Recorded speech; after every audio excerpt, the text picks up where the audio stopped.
So yes, things can get disruptive this time of year, but what can you do? What would make this season special, memorable, fun, connective, kinky, exciting? Welcome to Dom Sub Living, where you'll learn how to break free from the vanilla rut, unlock your true potential as a dominant or submissive, and finally make BDSM a lifestyle. I'm your kinky guide, Alessandra. It's Thanksgiving week here in America, and the holidays are right around the corner. Maybe you're celebrating, maybe you're not, but picture this. You're in a dom-sub dynamic with your partner, and things have been going good. Things have been going really good. You have lots of kinky scenes. You have high protocol rules you do outside of the bedroom, but now it's the holidays. You're super busy. You have Uncle Bob and Aunt Gertrude over. The kids are home and off of school. So what do you do now? You may be tempted to put your dynamic on the back burner and revisit things in January. I see a lot of my students that try to do this, but today I'm going to tell you how to keep your dynamic thriving by creating meaningful traditions. I'm going to be sharing a lot of different traditions today, different things you can do as a dom or sub, and I don't want you to feel like you have to take a lot of notes or write everything down, so I got you. I have a free downloadable list of kinky traditions, and you can grab that for free at domsubliving.com/traditions. It includes all of the traditions I'm going to be mentioning today, plus a ton of bonus ones. So again, you can grab your list at domsubliving.com/traditions. Maintaining and celebrating your DS dynamic during the holiday season is so important, because if we don't celebrate it and maintain it, we can kind of take our partner and our role for granted. We don't want to do that. We put so much time and energy into living the BDSM lifestyle.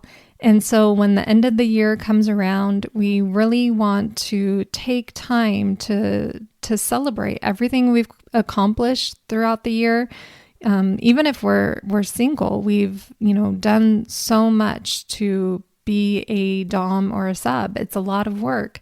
So in this episode, we're going to be focusing on creating meaningful traditions and rituals, because it can be hard. We know some of the traditions that, we've done since we were a kid, or, we do with our vanilla families, but we want to do something special with our partner to really celebrate the beautiful dynamic that we have.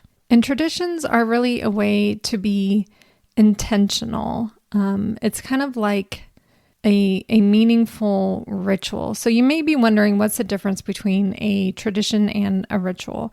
And traditions are a lot like rituals, but a tradition is usually tied to a significant event that regularly happens, maybe once a year, or once a season, or once a holiday. So even if you don't celebrate the holidays, we have a changing season here in America. We're, celebrating winter.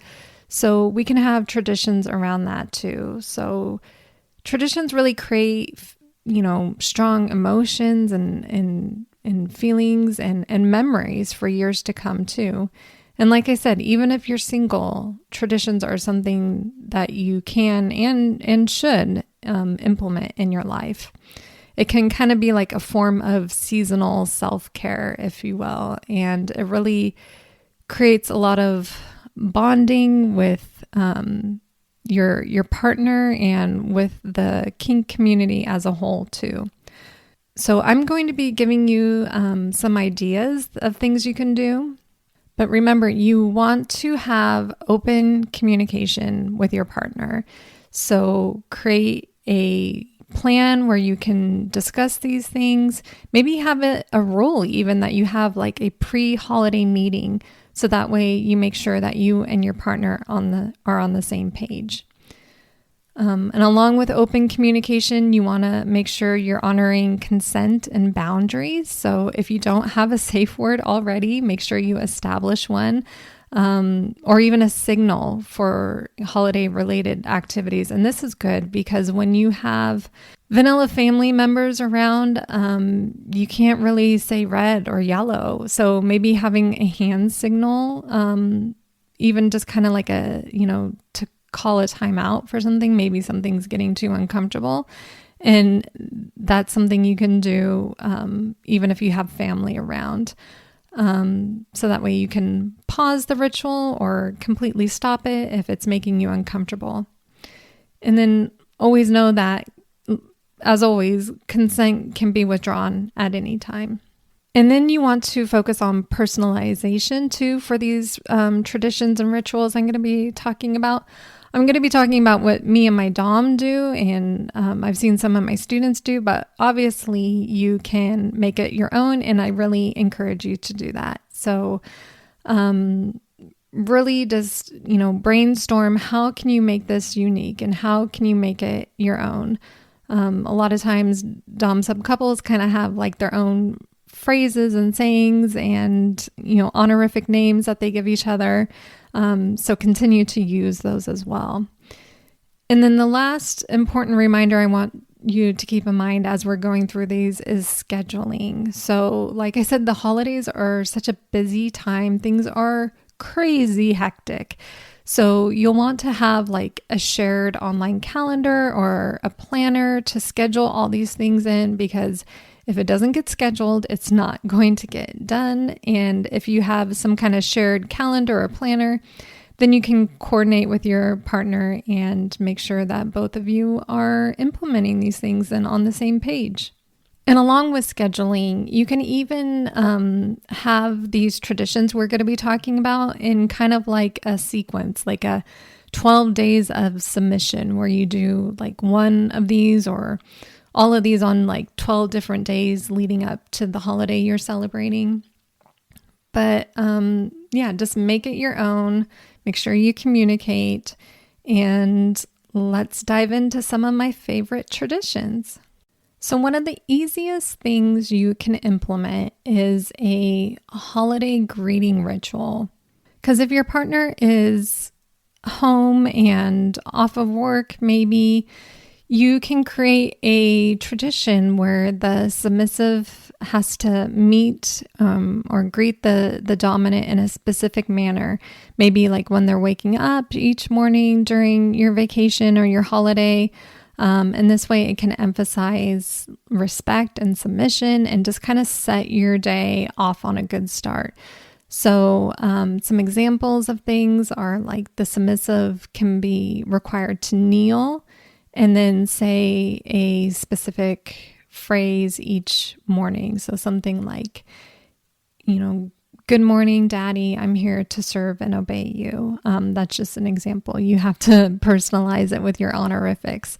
And other greetings throughout the day. It doesn't have to just be morning. You can even incorporate something like mistletoe that, every time you're under the mistletoe, you do something kinky or you say a special, greeting to each other.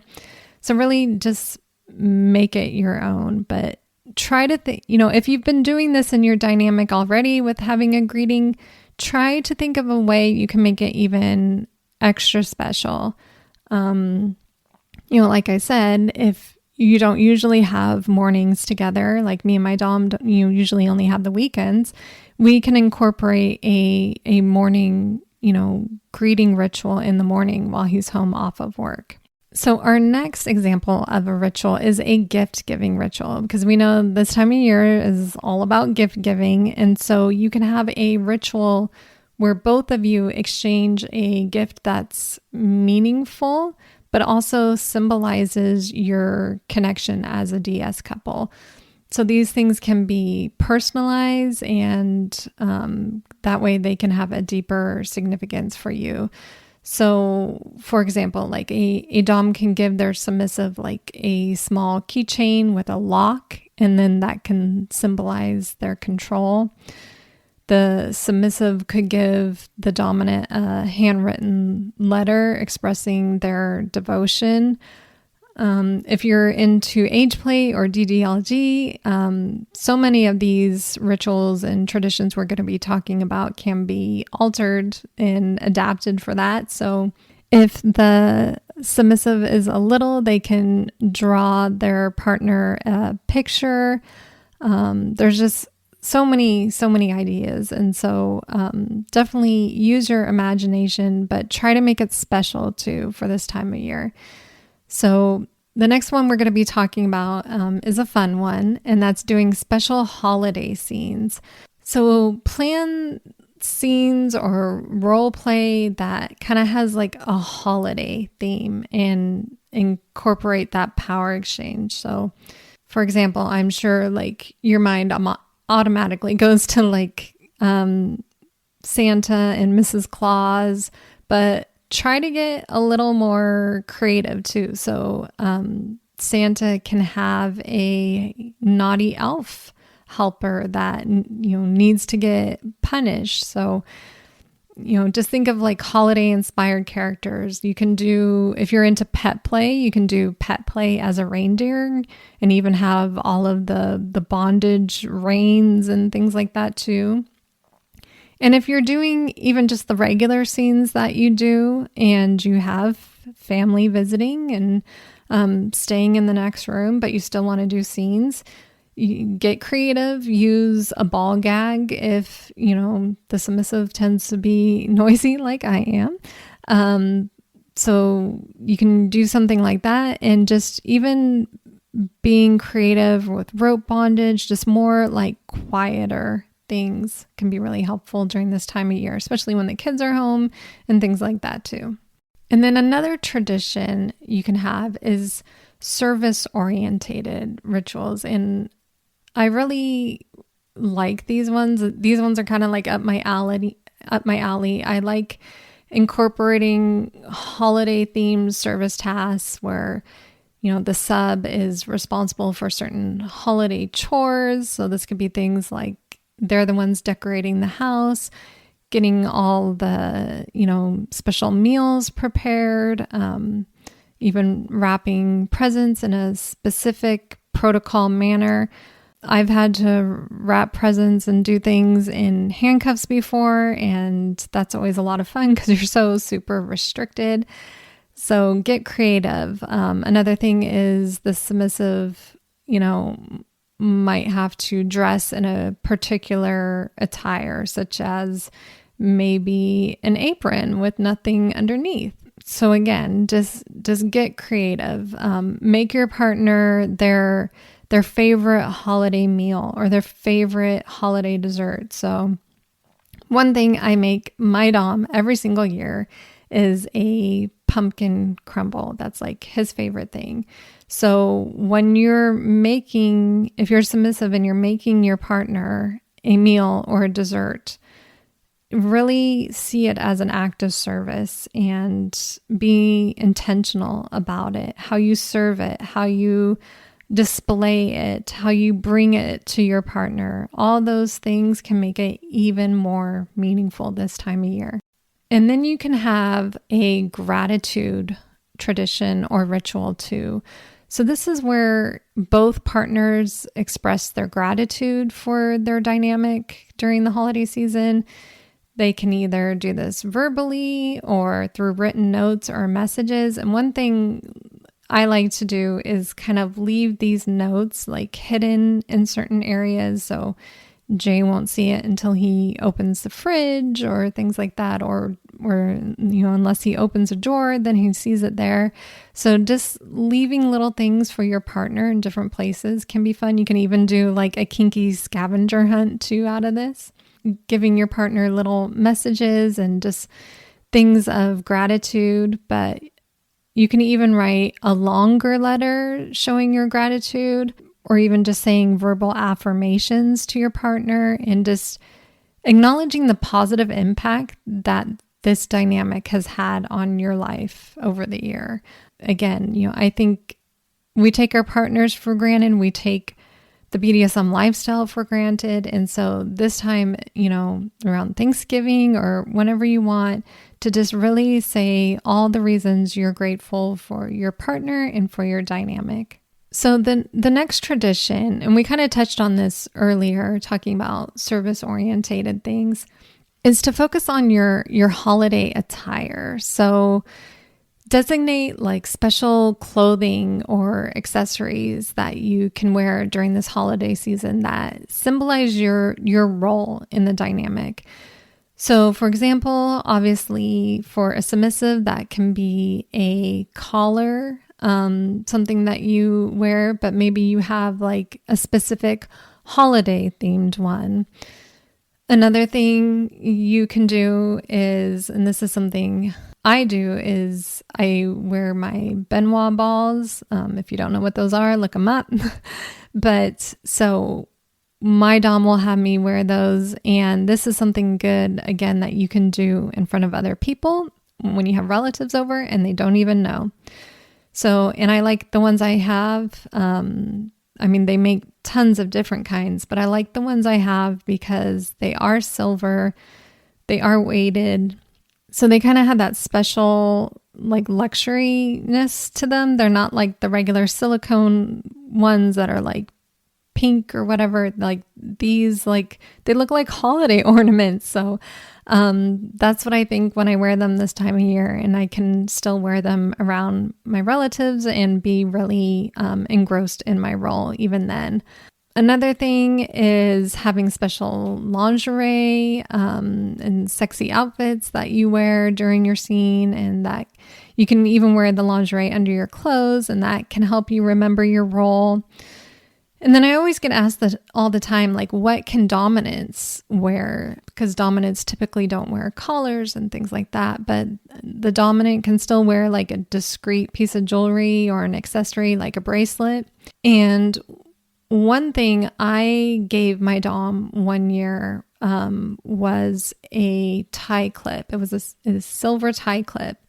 And on the underside of it, so I had it personalized, and I might share a picture of this on social media, but on the underside of this, I had engraved Daddy. And so only he knew it was there. Only I knew it was there. And so when we'd go to formal events for the holidays, he would wear that tie clip, and it was just a, little reminder of our dynamic. And then our last tradition we're going to go over this is a fun one too, is to go to a holiday themed BDSM event.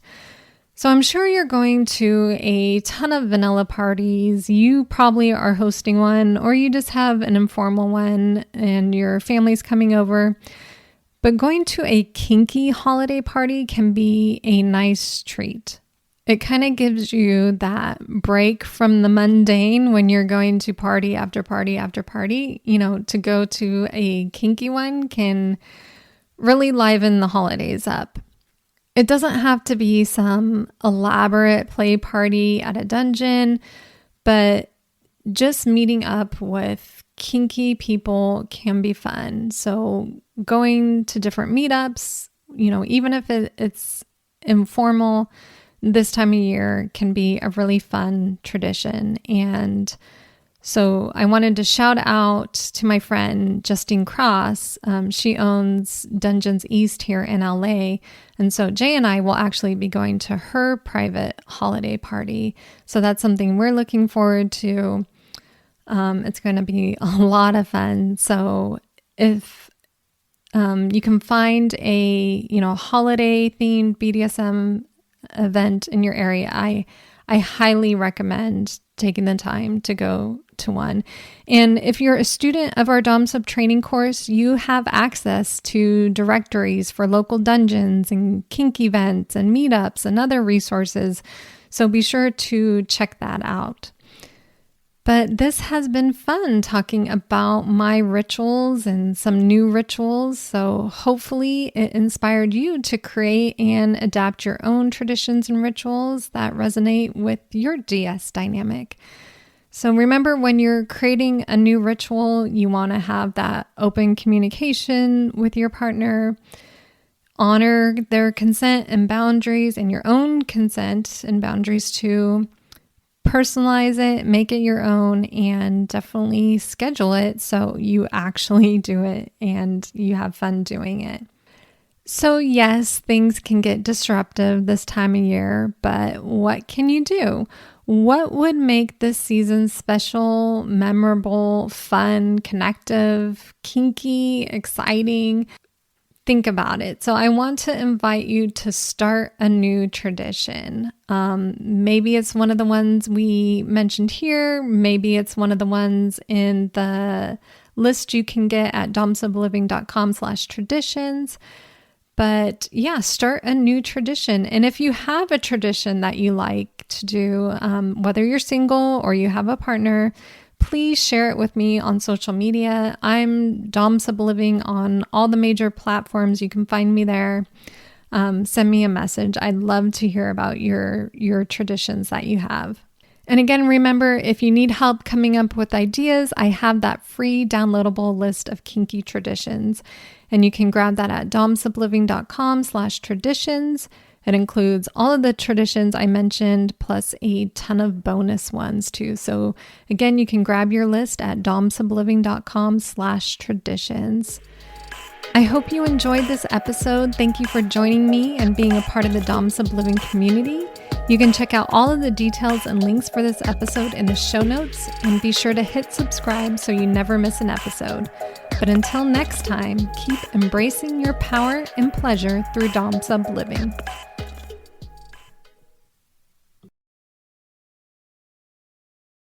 Are you looking for a dating app for kink and fetish alternative lifestyles? Check out our sponsor, KinkD. That's KINKD.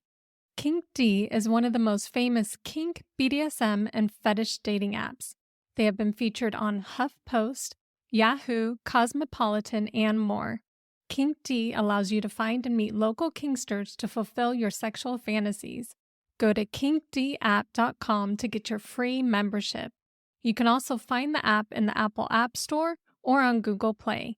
Again, that's kinkdapp.com. Join now and get access to the free bondage, BDSM, kink, and fetish dating community for singles, couples, and swingers. That's kinkdapp.com, spelled KINKD.